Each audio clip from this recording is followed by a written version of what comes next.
Qu'est-ce que l'hypnose médicale moderne, qu'on appelle également nouvelle hypnose?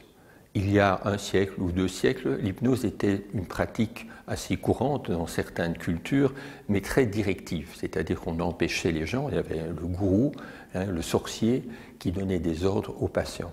Cette approche est assez néfaste, parce que si on vous interdit de faire certaines choses, vous risquez de ne plus les faire, mais le cerveau aura tendance à faire autre chose, parfois aussi néfaste. Les gens qui, par exemple, consomment beaucoup de sucre, si on leur interdit de manger du sucre, risquent de prendre de l'alcool.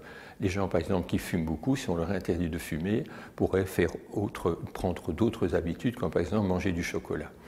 Donc, la pratique actuellement de l'hypnose est une pratique, on va dire, très humaniste, très permissive. On demande aux gens un peu leurs compétences, ce qu'ils ont réussi dans la vie, ce qu'ils aiment faire, ce qu'ils aimeraient faire. On utilise cela et on prépare cela d'une façon très digeste pour le cerveau. C'est-à-dire que le cerveau qui va travailler en hypnose, c'est un cerveau qu'on appelle primitif, c'est le cerveau reptilien, c'est le cerveau de l'émotion. Et ce cerveau-là, il faut lui parler de façon très simple.